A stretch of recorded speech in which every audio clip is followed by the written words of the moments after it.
Call to order. Welcome to the February 10th meeting of the Boulder Library Board of Trustees. We do have a quorum. We are going to move into executive session, and we will put out the public comment thing too later. Sure. And you're welcome to keep signing. We are going to move into executive session first. Tammy is online, right? So, okay, I'm going to call that language to begin.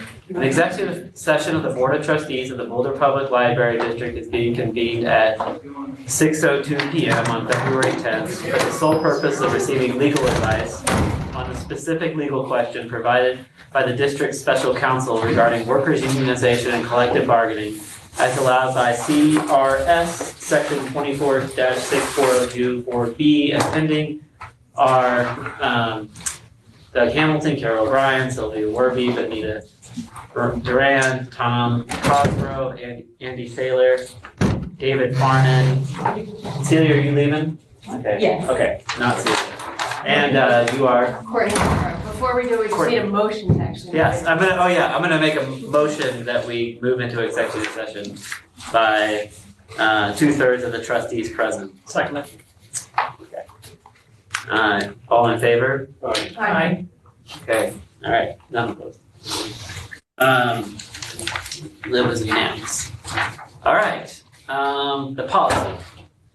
And we have clear, everyone on the call is, do we want to be? Yes. Okay. Yeah. So, I think the LPD staff is oh, do we need to turn off the recording now? I have it recording. Yeah, But we'll have to. yes, she take had the actually recording. said she was gonna turn it off. I think she did. No, it's still so recording. Hey, Jennifer, are you there? Can you turn off the recording? I am here. I don't know if I can or not. I'm logged in on my own We'll send our rather IT. than the Alright, work account, so I don't know if I can take host or not. I can do it. Andy has got it, I think. Well, okay, maybe I can do it here. Somewhere I can do it. I can grab it real quick. So You have your Spanish. Far side. Barcelona. oh, don't worry, they weren't here the whole time. Thank you. Sorry about that.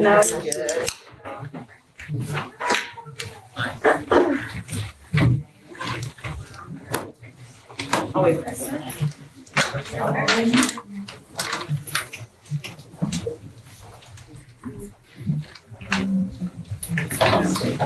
Yeah, let's get to Spread ourselves.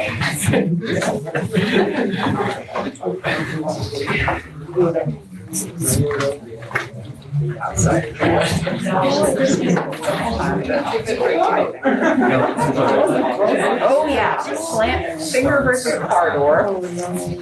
Yeah, that. A right foot. Oh, it was not great. Yeah, I'm almost 2 months out at this point. Ortho was like, yeah, you don't really need to do that. You don't need to come in for a third appointment. So I'm like, yeah, it was my arm. I left it at Denver. And then it was hard. Yeah. Lost one minute and left my sunroof open and somebody dropped down with my sunroof and went into the hospital and I'm like scarred now about it. I was getting x-rays within 2 hours. Yeah, so my cash car and stuff. You call people I'm like scared of and you tell them, I did something stupid, haven't seen me today. And they say, oh, yes, of course. And I was like, oh my god. So shut your phone. Yeah. Well, they come I was thinking before this, we were down, I moved over my car. And so she went there. Yeah, it was like 10 a.m. And you might have been just my car was blocked. and gotten a regular appointment. At this point, it was really dry. I didn't know how to. Yeah. Unless it's like, but if it's bad,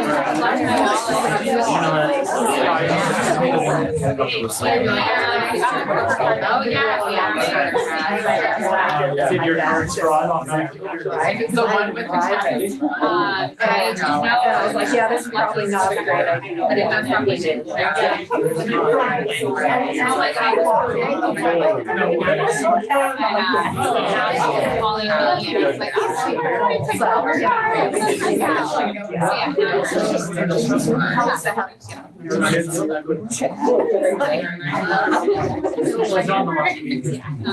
so it sticks with you. Is that your preferred camera? That's what I was Did that last talking about, time, like, yeah. but I can't. It just means the camera's frozen. So they can't see this, like what's on Well, they're seeing the canyon eating room in that frozen screen grab you see right now. Oh, I see. Oh, boy. Oh, so it's not. Sylvia, you can still hear us, right? Yes, it's like a really kind of cool action figure, kind of like Doug is sort of like leaning in. Yeah, it's frozen. All right, the camera will be back shortly, but we're not doing anything that actually requires visual interpretation. Okay. I'm gonna, Tom's not here, but he'll be here shortly. I'm gonna reconvene. Some other people in the waiting room. Yeah. Oh, Celia. We are Should simply I, to get our printouts. should I wait for Celia? Anyway, We doing public comment? yeah, we gotta do that. I'm gonna reconvene and read this and out and then we can do public comment. Executive session of the Board of Trustees of the Boulder Public Library District was convened at 6:02 p.m. on February 10th, 2026 for the sole purpose of receiving legal advice on specific legal questions provided by the district special counsel regarding workers' unionization and collective bargaining as allowed by Colorado Revised Statute Section 246402-4B. The board did not engage in substantive discussions of any matter not enumerated in the CRS 246402-4, and the board did not adopt any policy position, resolution, rule, regulation, or take any formal action. The executive session was adjourned at 7:07 p.m. We have reconvened in regular session. Okay.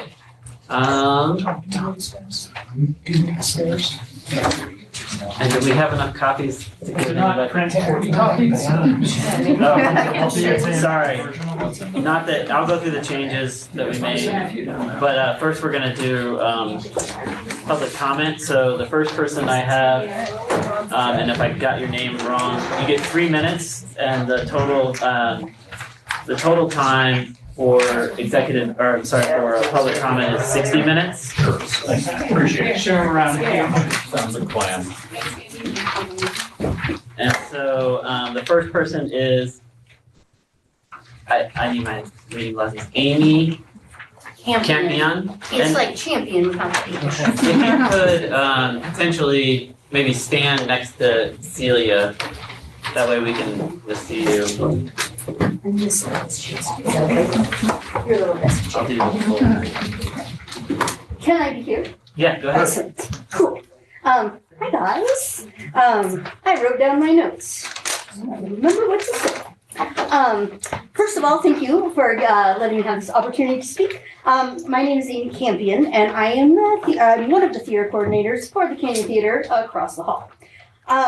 Before starting at the library, I worked for a for-profit theater for 20 years. We did not have defined sick time. We didn't have PTO benefits. We didn't have salary increases. We did not have steady and secure income because we were a theater. I super loved the gig. However, that show must go on mentality kind of came at a price. I got hired with the library in 2022 when we were still under the city, and it's been a great place for me to land. The theater is a wonderful little space, and I'm super proud to take care of it and to facilitate events that are in there. When I started, I was the sole theater coordinator, and then we were a team of 3, and then now we are a team of 2. Throughout every single one of those changes, I genuinely enjoy my job. I get to work with a variety of different events. I get to learn a ton of different things. We have the coolest people that come in. Like, I think everybody's job at the library is cool. I think our job is super cool, just because of the variety we get to see in there. And so my shift from for-profit theater to the library employment brought a lot of structure and stability into my life in a way that I didn't realize was missing. I appreciate the flexibility of the work schedule, the benefits, the PTO time to step away and not having to go in and paint a floor at midnight. Those are all really great things. This job brings me a lot of joy, and my goal is that a union contract will ensure that that joy continues. Our concern is that, as written, the policy could undermine the flexibility and the good faith collaboration that's guided this process so far. The language around non-negotiable items like budget and staffing levels is vague. And without clear definitions, those terms could be interpreted broadly, and it might shut down proposals like wage adjustments that don't change the overall budget, but they do change the line items. We're asking for clarification to preserve the flexibility that served us so well, and we're ready to work with you in a subcommittee to refine it further. I would like to encourage the board to meet with the union subcommittee to clarify aspects of the policy before voting to adopt it, so everyone has a clear understanding. Thank you for your time.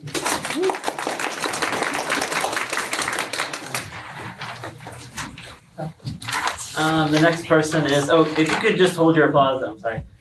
Carrie Wolfson. Hi, everyone. My name is Carrie Wolfson. I'm a collection development librarian here at Boulder Public Library. I've worked here about a year and a half, and I came on in a large wave of new hires after Boulder became the district. Before that, I was a children's librarian for over 10 years at Denver Public Library at our downtown location. And when Boulder started hiring, lots of people were really excited about what they were doing, and they quickly proved to be the library on the Front Range with the best benefits. So this is a real dream job for me. I get to research new books that are coming out for kids, select them, make sure they get into the hands of children, and I work with our amazing coworkers in our acquisitions and processing team. They're the people who, when those books arrive on site, they make sure they're ready to hit the shelves, they're cataloged correctly so that our patrons can find them and they have everything ready to go. The point I wanted to raise tonight in the policy is just that on page 5, in section 5, under the bargaining unit, towards the end, it mentions the following departments: public service, literacy and outreach, programs and events and facilities. And I just wanted to flag that that does not include my division, collection services, which is made up of collection development and cataloging and acquisitions. So I would love to encourage you all to look at that language and make sure it accurately reflects all of our divisions and departments. As written, it includes literacy and outreach programs and events, which are sub-departments of public service, and our facilities team. That doesn't include our colleagues in marketing and communications or our colleagues in IT and finance, who we also feel it's appropriate to have covered in our union. So just wanted to reiterate what Amy said so articulately, invite you to sit down in subcommittee, make sure that we have a great document here that we can have confidence in moving forward, and go from there. Thank you so much for investing your time. I know y'all are volunteers and really appreciate you being here. Thanks. Okay, Katie Doherty, thank you. Hi everyone, good evening. My name is Katie Doherty, I use she, her pronouns, and I am a program coordinator with Boulder Reads at the Boulder Public Library. And unlike many of my colleagues, I am pretty new to the library. I started at the end of June last year, and it is also my dream job, Carrie. So I'm very, very happy to be here. And so since I've started, I've been having to learn the ropes of a new job. And also while we've been navigating these changes at the district level. And so it's been an interesting time to come on board while we're, building the plane while we fly it, as I've heard mentioned many times in many meetings. And I feel incredibly fortunate that I'm arriving at a time where I'm working together with my incredible colleagues to build and reassert our union rights as library workers. So the work that we do in this community is essential. Through Boulder Reads specifically, we provide literacy support, language education that changes lives. We help children and families build skills, confidence, and connection. And every day our programs strengthen this library and make it a resource that the community can depend on. That's why I'm proud to be part of this effort. The people who provide these beloved services deserve a voice at the table and meaningful protections on the job. Before coming here, I was a teacher educator and a researcher, and I wasn't in a union, but I wasn't an at-will employee either. I had contractual guarantees. I couldn't be terminated without notice, without cause, and that security mattered. It allowed me to focus on what mattered, right? My students and my research without wondering about the stability of my employment. And so while I love working at the Boulder Library, I truly, truly do, as an at-will employee, security is missing. And I feel that the commitment that I bring to my job isn't necessarily fully reciprocated by the institution. My coworkers in Boulder Reads and across this library show up every day to make this place what it is, and we care deeply about its future. A union contract is about recognizing our investment and ensuring that workers have a voice and stability. The policy before you tonight is an important step in that direction, and I want to acknowledge the collaboration that has brought us here. We are incredibly grateful for the progress that has been made. I want to reiterate what Carrie said. Thank you all. I do agree with some of the colleagues' concerns, and I want to add one more. The policy notes that it may be reviewed every 3 years, and of course, you have the right to review and refine the policy, but if in 3 years there is a union contract in place, that is the governing agreement. And if the review process is meant to make technical improvements based on what's worked and what hasn't, that makes sense. If the intention is to revisit or supersede negotiated contract terms, that would undermine the good faith that's been built in this process. So we're asking for clarity around the proposed review process so we can move forward together with trust intact. Overall, I'm incredibly excited about where we're headed. This is a meaningful step towards recognizing library workers as partners in the future of this institution. We're ready to continue working to ensure that the people who make this library strong have a real voice in shaping it. Thank you. Sid Belts. All right. Hello, my name is Sydney Belts. I have worked here as a materials handler since 2019. I was a proud member of the BMEA until the formation of the district, and I've been involved in unionization efforts ever since. I continue in these efforts because it is deeply important to me that my coworkers feel valued and represented. The language in the bargaining portion of the draft agreement states that temporary employees who have worked less than 500 hours or less than 90 days in the preceding 360-day period are excluded. We want to ensure that this language does not exclude library substitutes and only refers to short-term roles such as interns. The substitutes keep the magic going just as much as our full and part-time staff do. They are here to serve the community when things get tough. Because of them, we are able to keep our doors open when there is sickness or injury. Because of the subs, we are able to take time to visit our families, some of whom who live very far away. Because of the subs, we can function while navigating all of life's little emergencies. BPL substitutes perform the same tasks and take the same risks as our other employees. They deserve the same input and protections as well.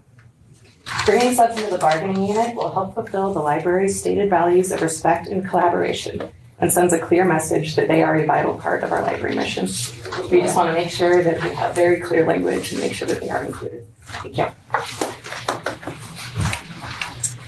All right, Sydney A. You got me. Sorry, it's Abel. Abel. Sorry about that. Hi, everybody. My name is Sydney Abel. I am not a library employee, though I am a patron, community member, and volunteer at the library. I spend a lot of time here, and it means a lot to me, so I wanted to be here to vocalize my support for the staff and the union that they are trying to work to build. I did vote for the library redistrict a few years ago. I was really excited about the positives, but as a voter, I also wasn't informed about losing the union that the staff were a part of, nor did I know that they were a part of that. So I just wanted to add a voice from the community as a patron in support of these staff, and please just continue to work with them, and thank you for your time, everybody. The next would be Nail Case, Cease, C-E-A-S-E. I'll just stand here. But my name is, can you stand, at least stand over there? That way, just not shooting with that. But my name is Niall Cease. I'm a resident of Boulder in the West Pearl neighborhood. I'm also union member myself, and I'm very happy to be in a union, and I really like all the things my union does for me, and I think it should do that for everybody. And I just wanted to say some things based on what I heard at last month's meeting, that I think the choice of AFSCME as the workers' representative should be the workers alone, because AFSCME doesn't represent the board. So I think if the workers have chosen AFSCME as their representative, that should not be contested. I also know the board doesn't get to pick how much income they get and to manage the library district with. It's economically turbulent times. But in my opinion, as a taxpayer, I think labor should be the #1 item on the budget. I think labor is what provides all the value to anything. And the library would not open without the workers every day. So I just want to say I urge the board to recognize the workers union and negotiate in good faith with the workers. And I think in one of the wealthiest cities in the wealthiest country in the world, we should employ people through and give them good jobs, and good jobs are union jobs. Right. Just one comment that you would know that the employees are the #1 expense of the library district. So, Chris Blaylock. Hi everyone. If you guys don't know me, my name is Chris. I'm a homeowner here in Boulder County, but I also used to be a City of Boulder IT employee. Obviously, I'm here today to support the union, but honestly, I'm hoping that I can persuade you to just think a little differently about your staff. Just for some background again, I worked for the city for about 4 years, 2 years before COVID, and then 2 years during and after-ish COVID. For the first 2 to 3 years, I had it all. The IT department was an incredible place to start my career. We had an A team, Julia Richmond, Ben Edlin, Sarah Wright. I know a lot of you will know some of these names at least. They showed me the ropes, and they trained me to be part of the new guard to take over what we had built there. And then it all fell apart with a single staff change. The director of the IT department was swapped, and everything we had built was pretty much burned to the ground within a year. I think it's pretty easy to say that that's the message I'm here for, but I think more or less what I learned from that was how valuable library staff were as partners. Because the IT department had melted, I didn't have a lot of help. And during the Cisco to Teams migration, I'm sure all of you love your phones here. Yeah, that was me. But yeah, that project was a mess. It was a really hard thing. The 2 people who started the project had left, and I was the last person left, and it was my first IT job. So it was really tough. And if it wasn't for library staff, we would have never gotten there, right? Like, I can call the police department, they're not gonna help me. I can call the fire department, they don't help me.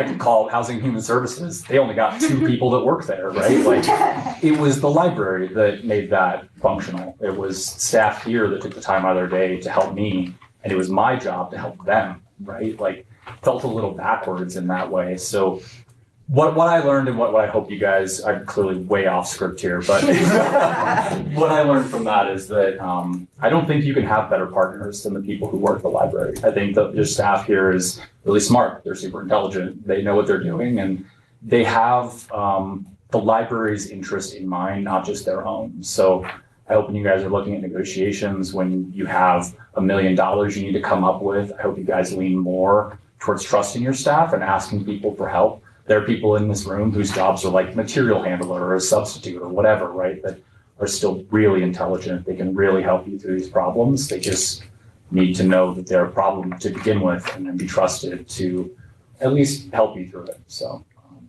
yeah, that's what I've got. Have a good day.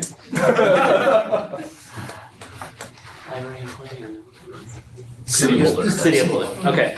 Next is Alejandra Beatty, Matt Kelly, and then Autumn Archer. Alejandra.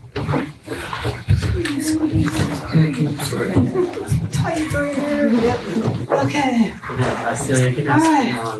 Hi, everybody. Alejandra Beatty, President for the Boulder Area Labor Council, and constant presence here at the Boulder Library because now that it's cold, you guys are the place that I use to station all of my union work out of because you have really good coffee, and very friendly staff. So some of you will see me more often as the cold seeps in and I'm talking to Boulder workers all the time. I just want to continue to encourage you to work on this great process. You're doing great so far. I know this is a lot to figure out.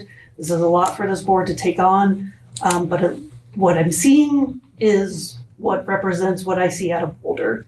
Let's build this as a community. Let's build this as a collaborative, and let's make something together. And I think that we're going to see something come out of this that is going to help other organizations and other places as well also follow suit, see the benefits of what it takes when we all as workers need to collaborate with our own organizations to get past some of the tough times that might be facing us as we face funding crises. So just on behalf of many workers that are both from Boulder, Boulder County, and a lot of the workers that are in this area too, thank you. Please keep going. I know you got a lot of research because you're all librarian types. Hopefully you'll take some time to hear from a variety of different sides because there's not just from the legal side of things. Come talk to some of the other unions around town. There's more and more of us. Happy to always have a chat about that as well. And we are here for you. And as you can see, your community considers this very important. And as part of labor unions, this is an important process for us to see come to fruition. Thank you. All right, next up is Matt Kelly. Good evening. My name's Matt Kelly. I'm a Boulder resident, library patron, and sad Patriots fan. I live on, I live on a 1600 block of Pine, so I get to walk here, and it's something I really enjoy doing. I think that this space is really special for not only its collections, but kind of like the public good that it provides as a gathering space, as Alejandro was saying. As a space that provides a lot of community resources. So that's is part of why I was really glad to hear from the staff about how much they enjoy working here. Because that means that it's a place where I get to enjoy public good and the people who are working here find value, find support in providing that public good as well. So I am here to support them, to suggest that taking the positive steps that you are taking towards recognizing the right to collective bargaining is a good thing. I think it's a particularly important thing in this moment when public spaces like this one are under attack. So protecting this space, I think, is important. I encourage the board to listen to the concerns that the staff raised tonight. And it seems to me that continuing to work with them in a subcommittee would be a good idea to kind of hash out some of the ambiguities inside of the current policy. So thanks very much for your time. Next is Autumn Archer, then Hannah Miller, and then anyone we have online. Hi, everybody. I'm Autumn Archer. Again, I'm just here to speak from the heart as a library patron, as somebody that frequently comes to this library. I want to thank all the staff for all their wonderful work and thank all of you for your wonderful work as well. I know the last couple months haven't been easy, having to balance all of your budgets and duties.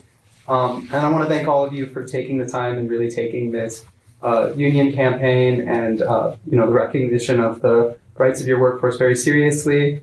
Again, all I ask as a community member is that as we continue to go through this process, as you continue to go through this process, just remember the hard work and commitment that all of these workers put forward. This library district is amazing because of all the work that you all put in together as a collaborative.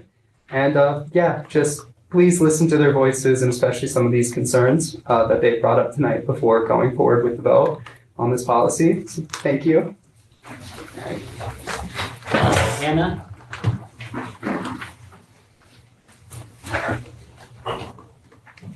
Hello, everyone. I'm Hannah. I have lived in Boulder just about the last 7 years. Also in walking distance, I'm in a co-op near Chautauqua. And yeah, I've been doing my PhD here, finished that last year, and I'm now working remotely from Boulder as a postdoc in the soil and forest health realm.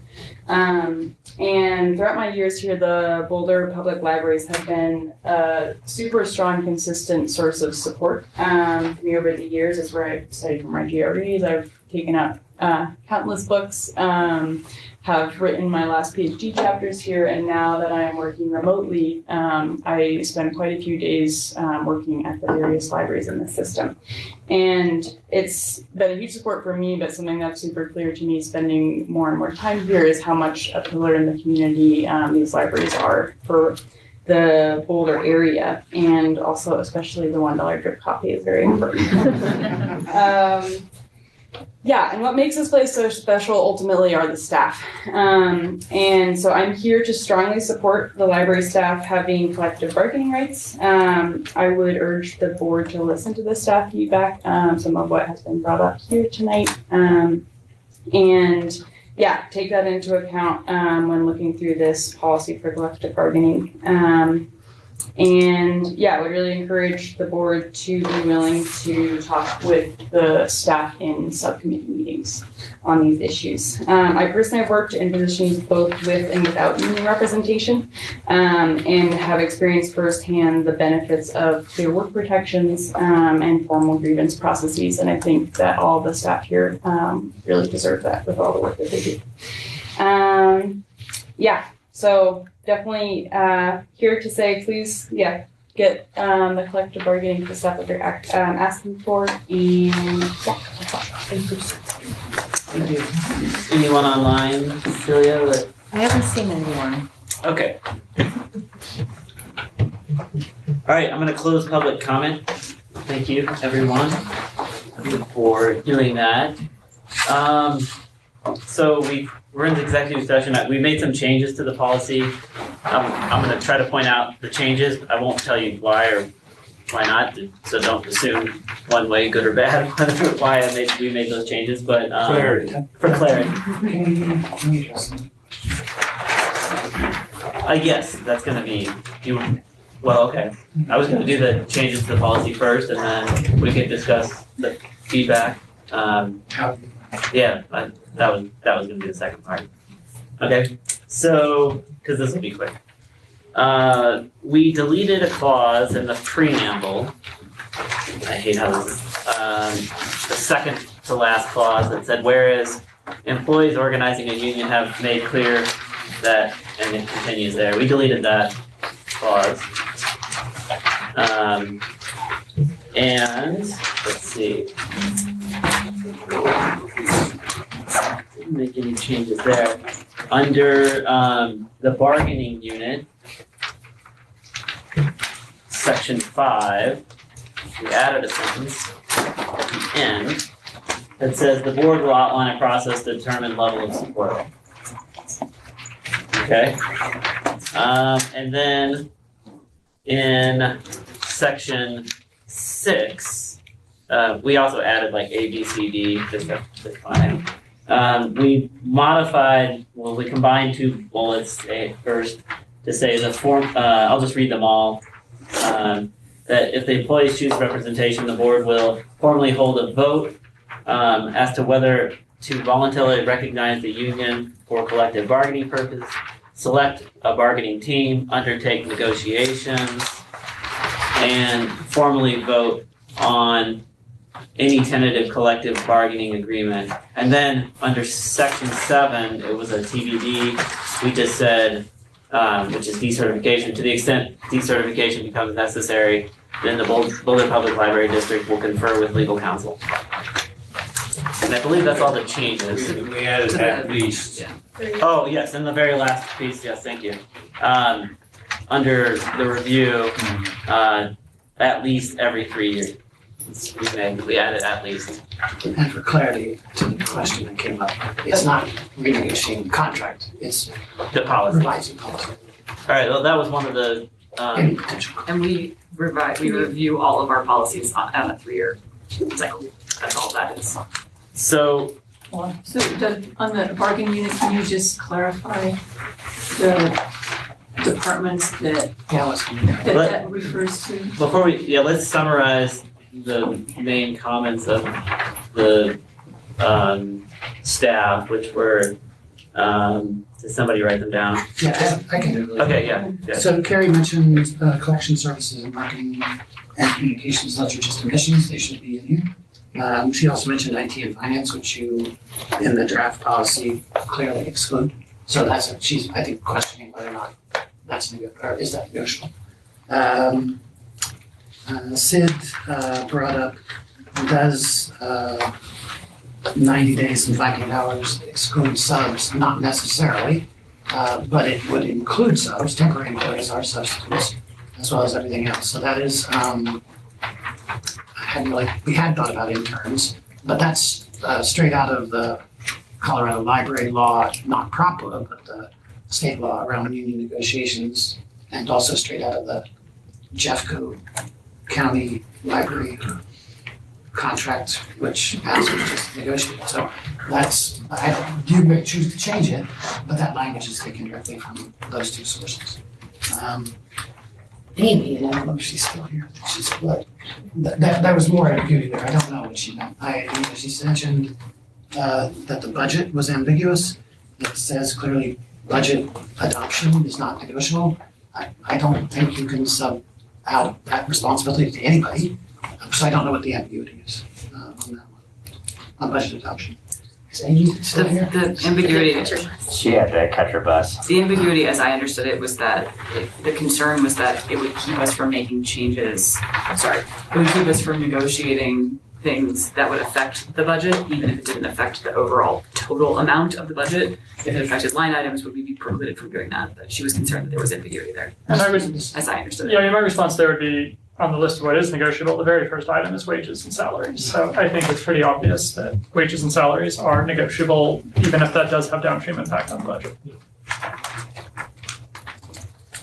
All those things have impact on the budget. But I think it's the adoption of the budget. And one thing that I think we've repeated now at least 3 meetings is somehow that the formation of the district disbanded the union. That's not true. The formation of the district, the BMEA chose, because they were no longer municipal employees, that they could no longer represent library employees. So the discussion about the union has been happening since long before the district vote. I think 2020 was the first time that, at that time, maybe earlier, the union president was involved in a conversation with me where we pointed to ask me and to another union that was on campus as a potential solution, knowing full well in 2019 that the BMEA was not going to allow the library employees to stay with the union. So it had nothing, it has everything to do with the library district formation, but it had nothing to do with anything that the library district did. It was more of what BMEA decided to do as a matter of necessity, is how they put it. BMEA addressed it as like, we cannot, in good faith, negotiate a contract for people who are not municipal employees when we are a municipal union. Which is probably why we got PROPLA. Correct. And PROPLA's come since we became a district because this is a thing. The other thing she said was staffing levels, I believe. And I think the intent of this staffing levels is not like related to working conditions. It's the overall staffing levels in departments and things like that, right? What we're not going to negotiate. But as so far as it could impact working conditions, it feels uncomfortable for that to be in a non-negotiable line.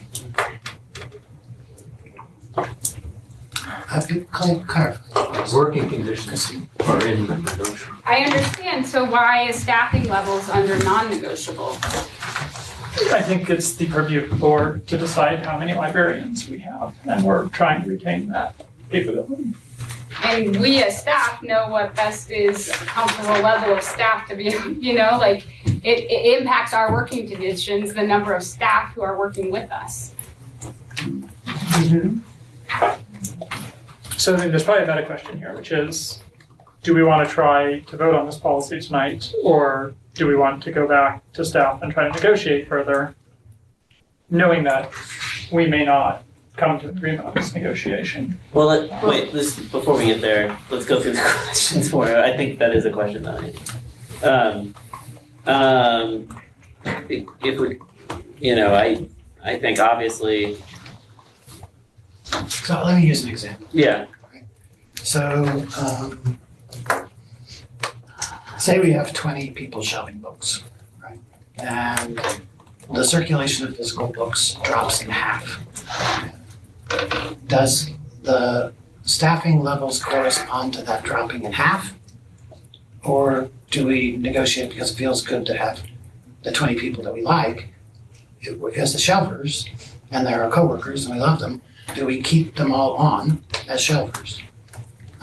When in fact there's only half as many physical books. That's what we're talking about. And I would say that the answer is that it's not negotiable.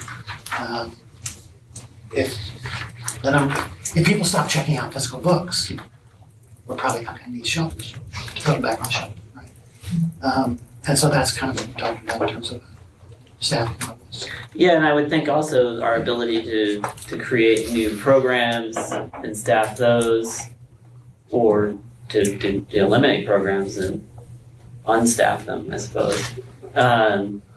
And so those would not, I think, would not be in the purview of the union to. Another contract negotiation. That's the board's and the management's You purview. want to recognize? You have a question? Oh. Can I ask a question? Our concern was with the staffing levels in particular. Oh yeah, could you introduce yourself? Oh, I'm sorry, I'm Mike Abroni, I'm the lead organizer with ASME here in Colorado. Our concern with the way staffing levels is in the policy, would that preclude us from bargaining things around like, health and safety stuff? Like at what point is it unsafe to operate a library with so few staff on it? Like there's a snow emergency or something, or the snow policy itself, like on a day-to-day sort of level, would that part of the policy preclude us from bargaining things that are working conditions in the day-to-day, given, the snow emergency or the flu tears through the library system, there's not enough folks here to keep the building safe, like those sorts of things is what I think we were going with that. Yeah, and if I could add to that real quick, I have worked in, Robin Pope, I'm a sub in shelving. I've worked there for 10 years. There have been days when we are, because of either illness or everybody's on vacation, there is really low staffing, especially down in shelving. And it becomes really difficult for us to keep on top of everything. And we're not saying that, oh, you have to, we're go and hire X number more staff. We're saying we want to be able to bring up these issues like, you are putting a lot of stress on this department because there are so few members of this department right now. That is part of our concern is that, we want to make sure we aren't precluded from drawing your attention to, staffing levels as an item when we come to negotiations. So what I'm hearing is that what the staff is concerned about is day-to-day staffing levels, and what we are talking about is overall staffing levels. Right. So I don't know, do we need the bullet that says organizational structure and staffing levels? Do we need both of those, or is organizational structure cover what we're talking about? Sylvia, what do you think?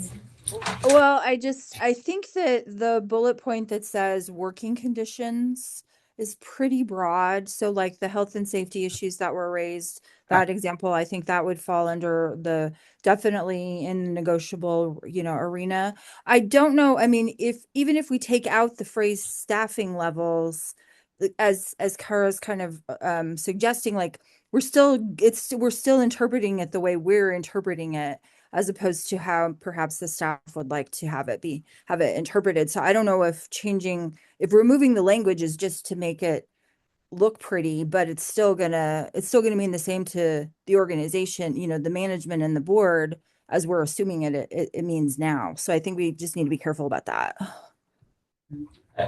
It sounds like you have to read them both together, right? Mm-hmm.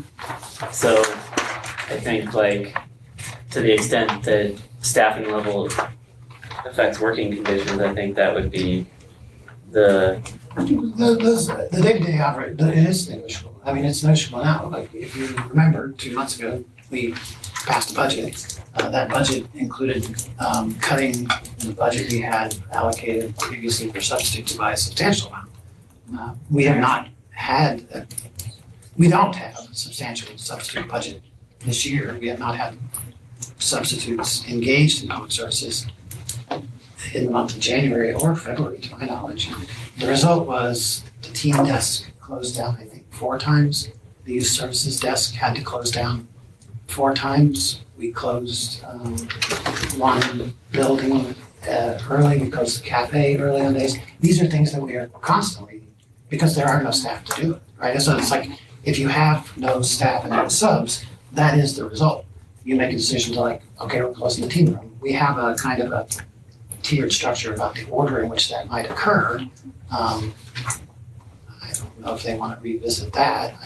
I don't know. I mean, it is something we talk about all the time. I mean, we require there to be at least 2 people in a building at all times. Is it a negotiable thing that they want to have 3? I think that's perfectly negotiable. Under working conditions. Yeah, under working conditions. Like we want 3 people and we want a social worker in every building. That's what negotiations are. Like this doesn't preclude that. Not in my mind. My sense of C is to what we were trying to accomplish with this is not to be in a place where we're negotiating some maximum that locks us into something that we're going to have to cut elsewhere. And so ICC is really something that's in our purview to maintain flexibility. And most of what I've heard from people here tonight, I see all that as something that can be in a conversation around C and D under what's negotiable. Okay. So I agree. I think we have the next question that Andy asked. What were the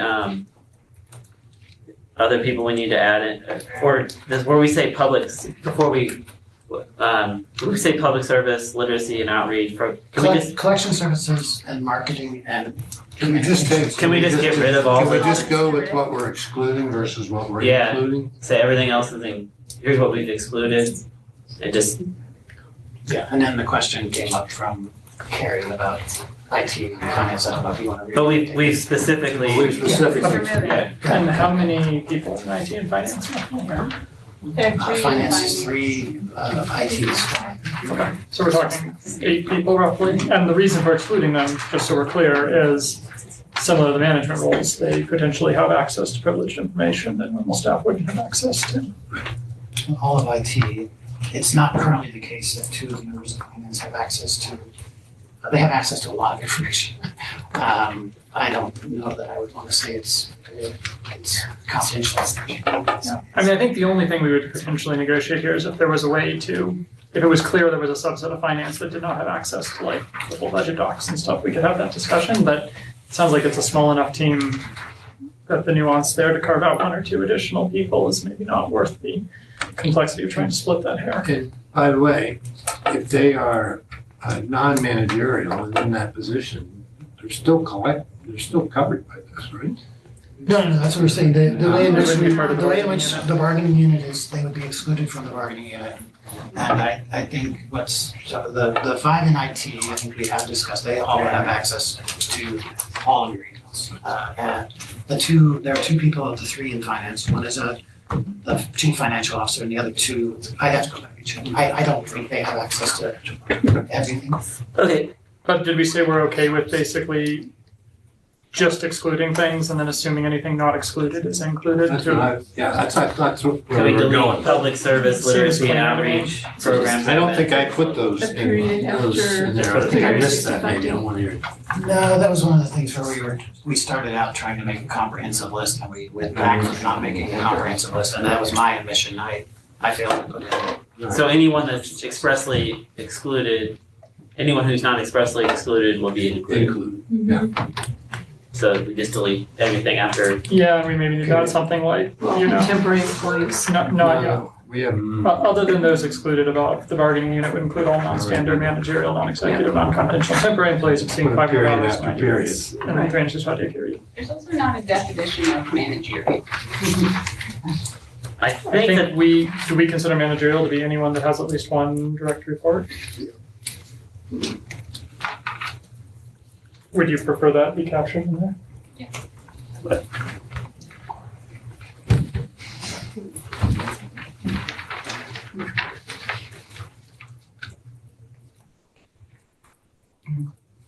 I'd like to see more discussion of the exclusion of IT along the lines of what those positions actually entail.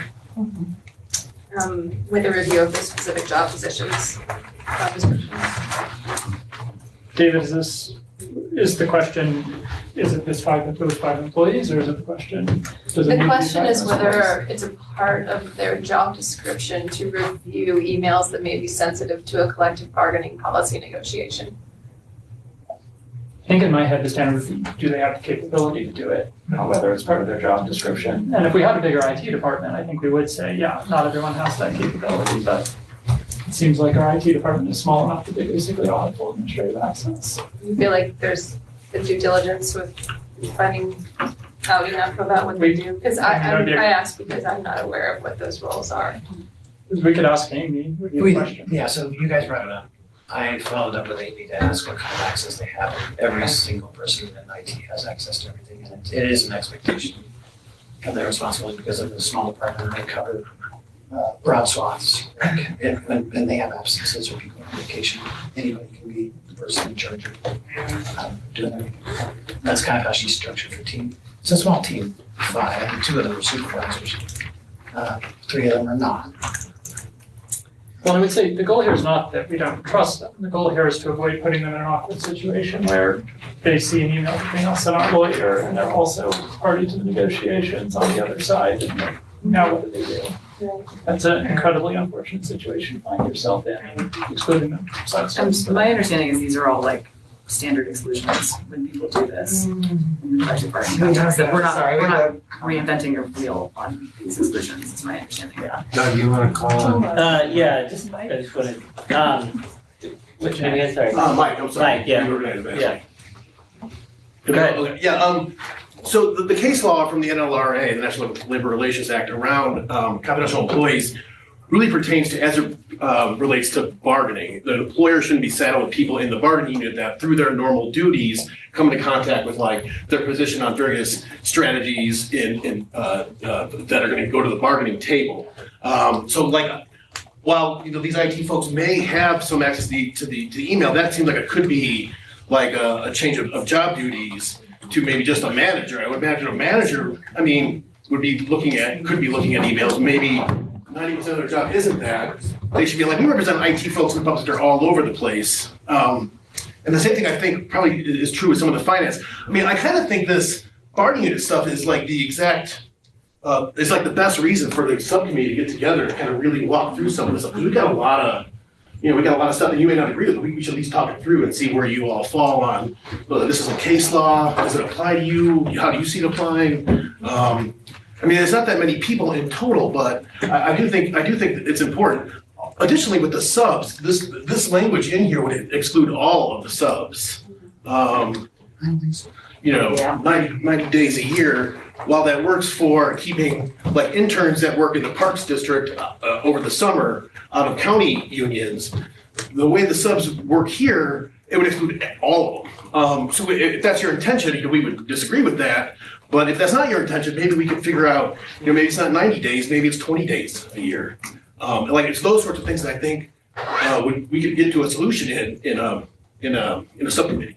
But this brings us back to the initial question. Yeah, I guess the question is though, and maybe I'm happy to. We'll go around. I'm happy to table this. It will delay stuff. That's not what I wanted to do. I shouldn't say I'm happy to. I can, or we can. I don't know if the board's position is going to change, and if the board position doesn't change, then I don't know. Then this could last a lot longer.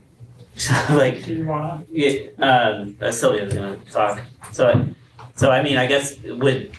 Go ahead, Sylvia. No, you just said what I was going to say, which is all we might be doing is delaying it if our position isn't going to change at all, which I don't know, but just you said it, so I don't have. Yeah, I will say that over the course of tonight, we have been sort of making enough changes that I am comfortable with not voting so that we can at least make sure that all those changes are working together. And you know what I mean? Like, it's not like it's not like we've just been tweaking it. We've been making a lot of changes. Yeah, tonight. yeah. We're doing this kind of on the fly. Okay. We had said we wanted to show the employees and show the public that we are making progress on all of this. Okay. But if what we're actually hearing from them is like that we don't need you to make progress on this in this way tonight, then I'm comfortable with saying like let's make sure that this is like clean and solid and we all feel really strongly about it, even if it doesn't change at all from where it is right this minute, which I think is possible. Okay. So I'm just saying, like, I think we don't usually make this many changes to something. And Yeah, vote that's on true. it. Yeah. That's true. So. I agree. Then I have time to get rid of the whereases.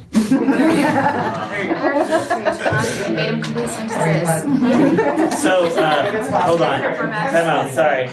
Can I get one? Yeah, we don't usually have the communities like this. I work at Jefferson County Public Library. Guys, Yeah. time out. I was gonna say, I work at Jefferson County Public Library. I was on the bargaining team for our contract. I just wanted to clarify with the exclusions. We do have finance and we do have IT in our unit, and we have very similar confidentiality concerns with COBCO, which is the law that allowed us to unionize. So there is ways to possibly carve out those employees and still making sure you're following confidentiality concerns with it. The other thing is with subs, our system uses a law subs as well. We just have the 90-day language. We do not have the hour requirement. And that allows our subs to be part of the unit still, because if they are working 90 days out of a year throughout the entire year, they're still part of the unit. And it's usually those subs who are working on a regular basis. The 500 hours can exclude because sometimes there are not hours to be there. So it just helps ensure that the temporary workers who are in the building doing the same job aren't getting carved out just by doing the 90-day, because that's standard temporary language for almost everyone, and that's how the law works. Okay, thank you. I get it. Okay, so I know everybody. It sounds like folks are okay with tabling this. Nobody's asked us to vote on it. No one's asked. Well, they have asked us to vote on something. Nobody tonight. Okay. Well, let me see. I'm okay with that too. We probably won't address it until March. We need to form a subcommittee. And we'll have to have 2 more people talk to, and then. Well, I don't know that we need to go. I think what Carr is saying is we're a little discombobulated by everything that's going on. Yeah. I've heard some things. I think I've got questions for David to go and sluice out and come back. Right? Like the 500 hours, for example, that's something that you or Jennifer put in, and maybe there's a reason for it, we ought to know it. So I don't know that we necessarily need to go off and have another negotiation. My vote would be if we're gonna wait, I think it's worth meeting with them, if only to hear the concerns they have. I mean, to Sylvia's point, we might not change anything. Yeah. But at least it'll mean when we're back here a month from now, we can say we've had the discussion and they've had a chance to voice their concerns. Good. The substantive questions are IT and finance And the subs. Potentially this other, the staffing thing, but I think we can flush that out. And anything we add would just be to make people feel good. But I personally like the policy the way it is, so I would like to have voted on it tonight to move this forward. But I understand.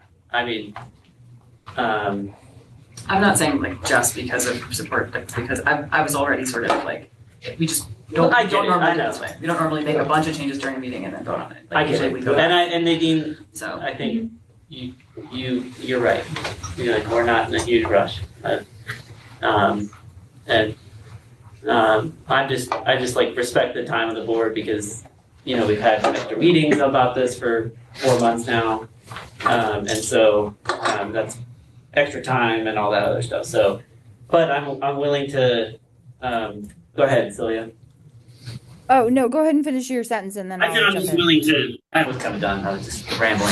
So Okay. I'm just willing to move it on. So in your mind, are we thinking that we would schedule another special meeting just to make sure we're all good? Or would this be like in a regular board meeting that we would be approving it in March?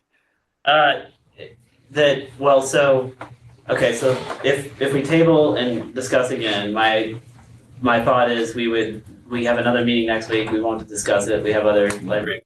And so our next meeting will be our regular meeting, which would be, we moved to March 10th because of spring break.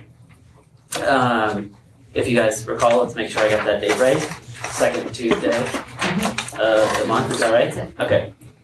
And then that would be the next time we would address this, okay?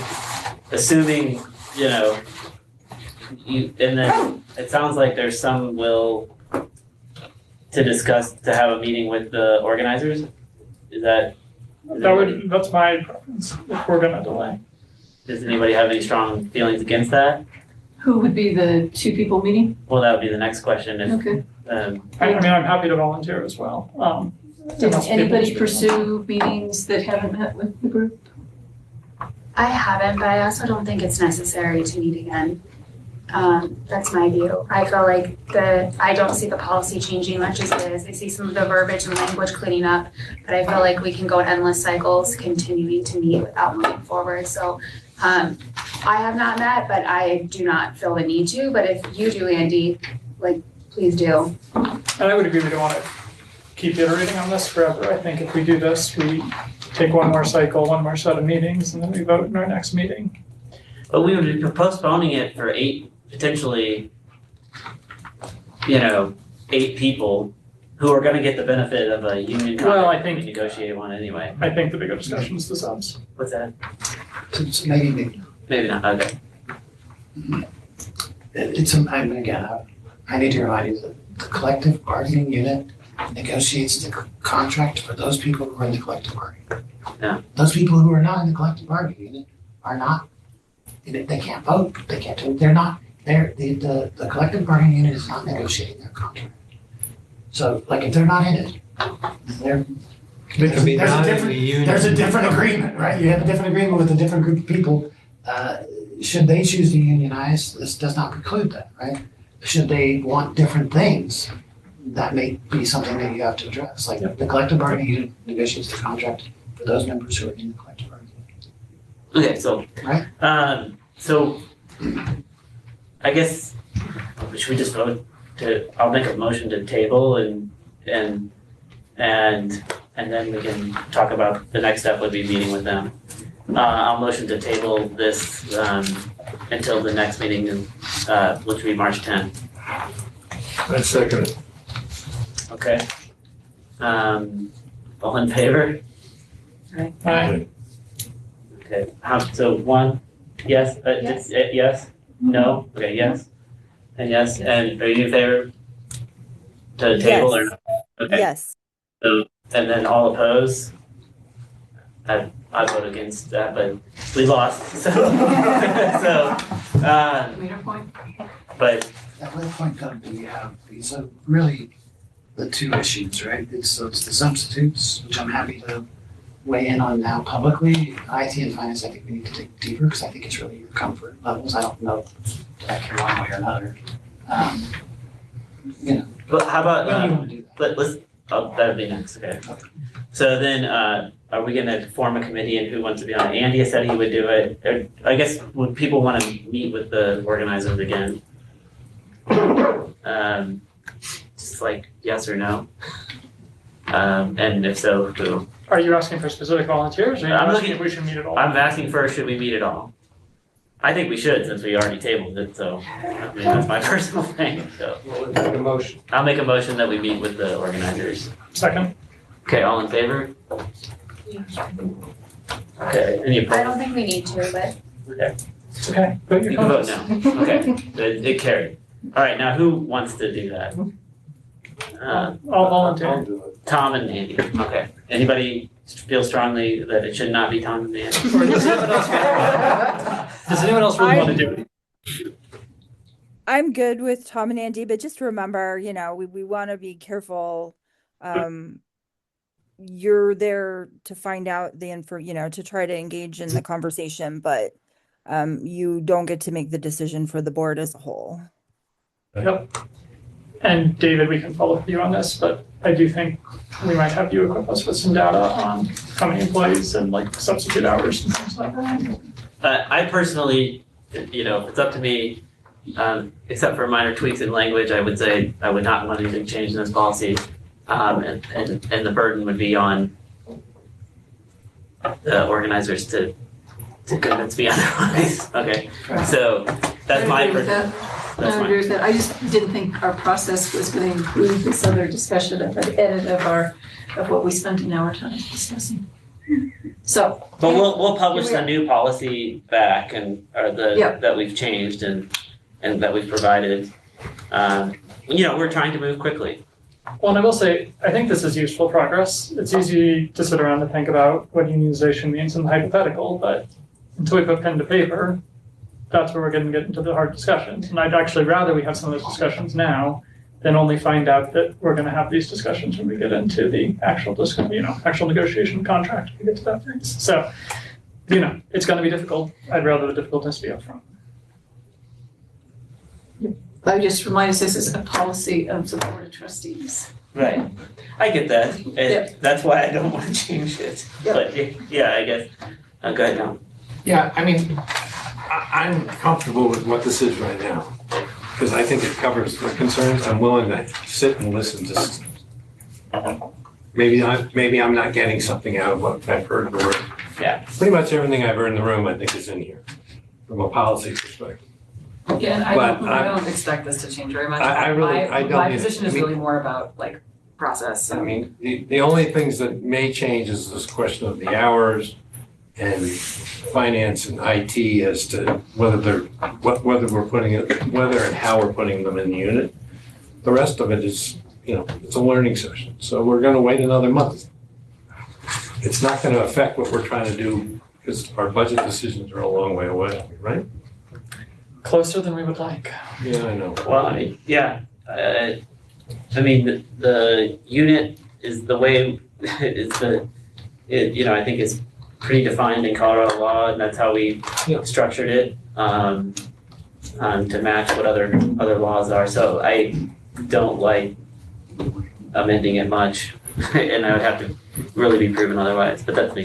So, any comments from you, Dave? No, I think you. Okay. Okay. All right. So just like since we've tabled it, which I was hoping we would have approved it, but or not approved it, I guess. But what the next steps would be, I guess, is they're going to meet, then we'll see the policy again. Yeah, and I think that's about it, and then we'll go from there. So that'll conclude this discussion on the policy. But I will say we did postpone it at the request of the organizers, and so okay.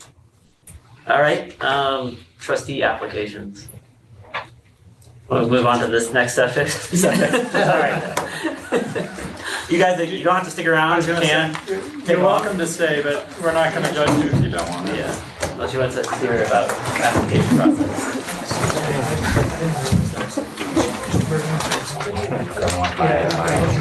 We'll post the new one. If you want it. I can take it. They're good, they're just not smart guys.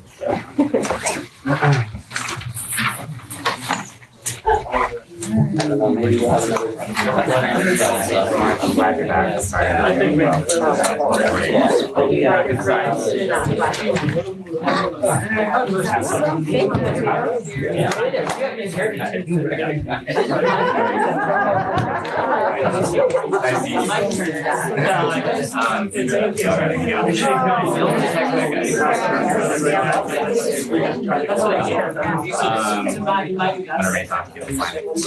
Yeah, I get it.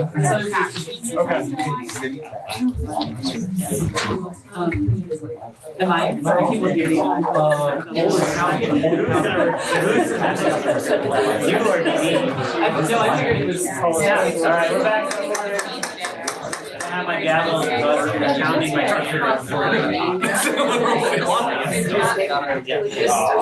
Yeah, back to so trustee.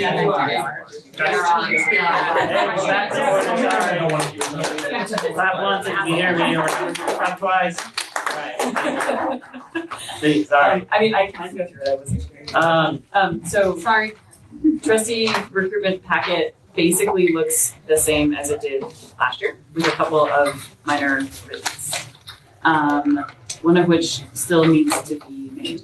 At the end of the list of dates, Celia, there's contact information at the end of the list of dates, and it should be me and Nadine. Okay, selection committee? Yeah, Sure.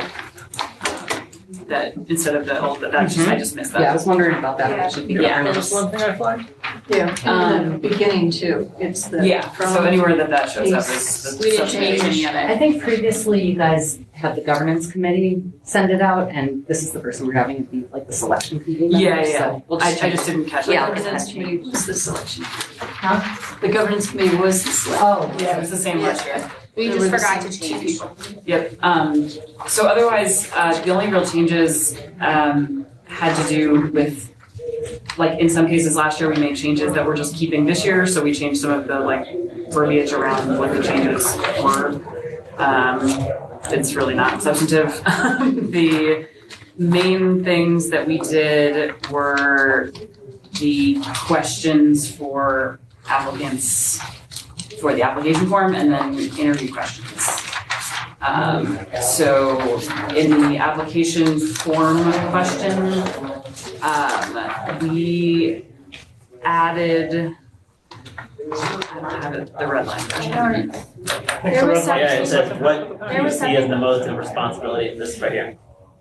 I have. Oh, is the red line version? Yeah. Page 40. Page Okay. 40, 38. So, what we did was we removed the question about book banning. Book banning. Oh. And then we added two questions that had to do with,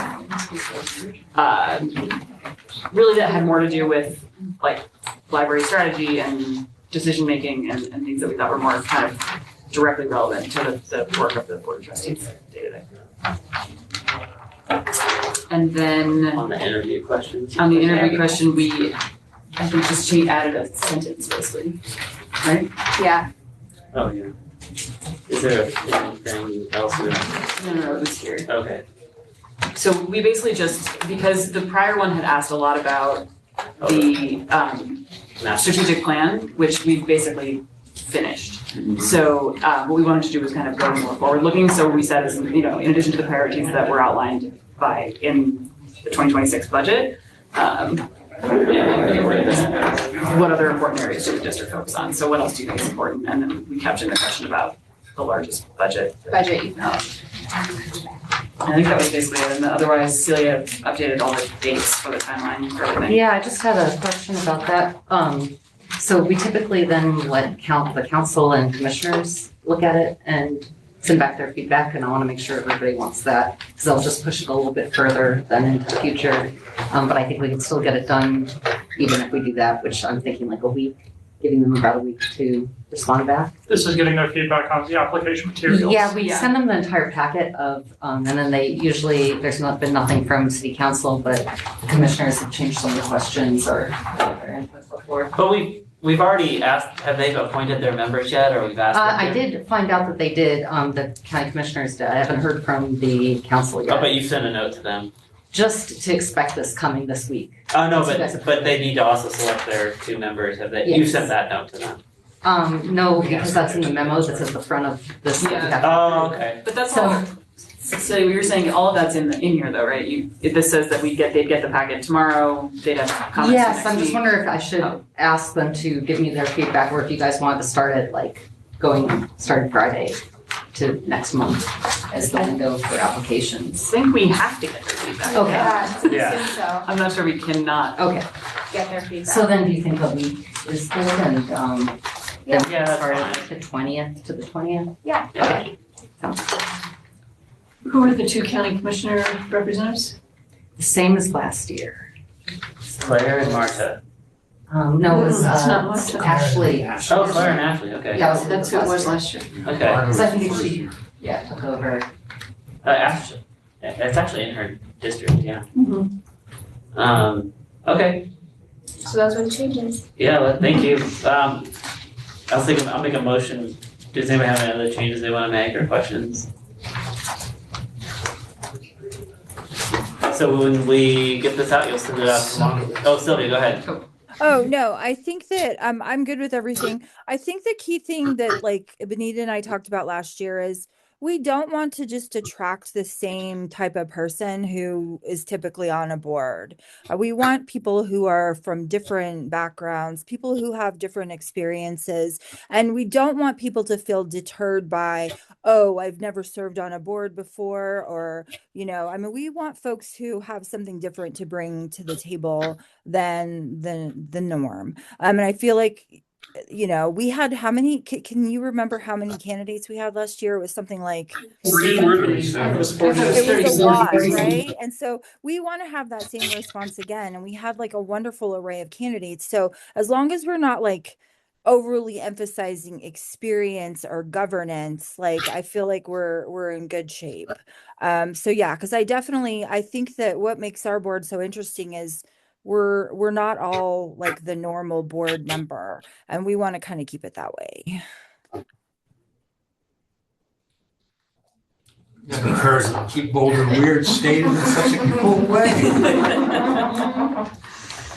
Sylvia, are you worried like the budget question or something potentially deters people from applying? I don't know. I mean, I thought about that. I mean, it is one of our responsibilities. So, and I think that even someone who maybe has never had this background, if they didn't have like a very detailed answer, maybe they would be stronger in some of their other answers. So, I mean, it's probably okay to leave it. Yeah, about the strategic plan, I mean, that's pretty detailed before. So that was what I was trying to do was previously we were asking about the strategic plan.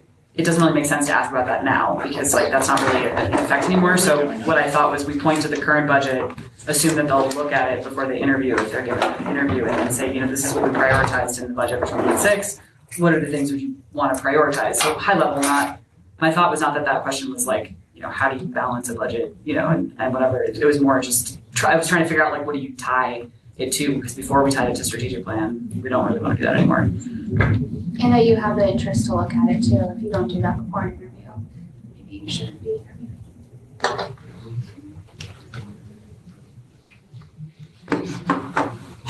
Okay. Yeah, I can live with it. I mean, I share Sylvia's concern a little bit, which, a lot of, we could see what our answers would have been, but I think the first half of the question is good. In addition to the priorities outlined, board trustees, what other important areas should the district be focused on? I do worry a little bit that what is the largest budget you manage needs people for whom the answer is going to be zero. Will feel, I guess that's a question. Do you think, so we're not even the ones who are judging That this. piece was from last year. Yeah, that was in last year. Did we ask that? I remember. I Did we ask that? answered it. Well, I remember answering and I literally had to write down how much. And it was like, I assume as part of a board, you have a financial responsibility to the taxpayers. Yeah. I should understand. I do think that's a big part. If you haven't and you want to learn, I'm cool with that. And there's other pieces that can balance it. But I do think it's a fair question. We spend so much time on the financials of it. If you don't look at a budget before you interview, then I don't think that it would be a good fit. I do feel strongly about it. No, that's fair. I think the other thing to remember is it's not us that gets to make this decision. It's the commissioners and so I guess the question would be, if someone says I've never managed a budget before, do we think that means the commissioners and city council would never consider them on board? So as long as council and commissioners have as nuanced a view of this as we do, I think we're fine. I think it's just, we have to assume that they do. I mean, I think it'll go like last year when we'll put together we'll make a recommendation. Yeah, and then they'll. I mean, I can a little bit. They're gonna.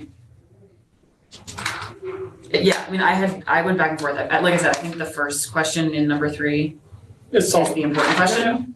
I don't feel strongly about the second question. I think it could cut both ways. I think it could force people to sort of like wave their hands about budgets when, I mean, I've never managed a budget until now, being on this board. Well, So, some of us would have answered. well, my home budget, I guess, but like. That's the question, yeah, like, how many times have you overdrawn in the last? Like, and it's more than 5, then maybe that should exclude it. It sounds like Nadine does like this part though, and I'm happy to leave it in, so Yeah. if that's the strong opinion, I'm fine And I think with because if they didn't get this question in advance, I would say we cut it, but because they got the questions in advance, it doesn't And I even just looked it up and I looked what was spent and like I had an opinion and it doesn't mean I'm right, but.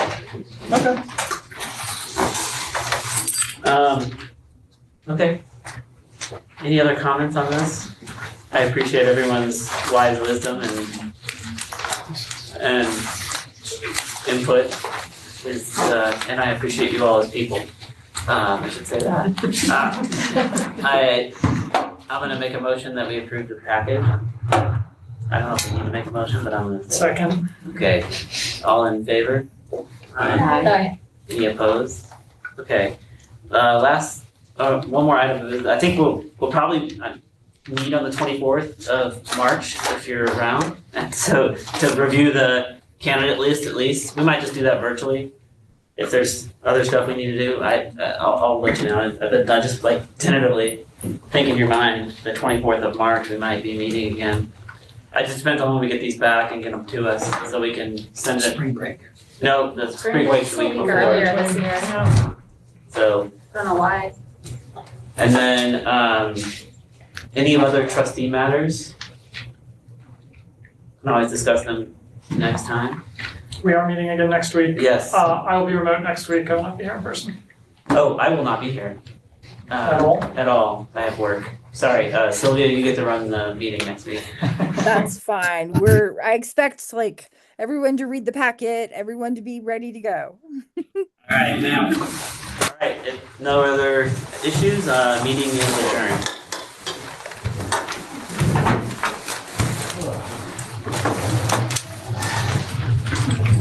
Tom, do you want me to email you and CC the organ? Yeah, I'm around.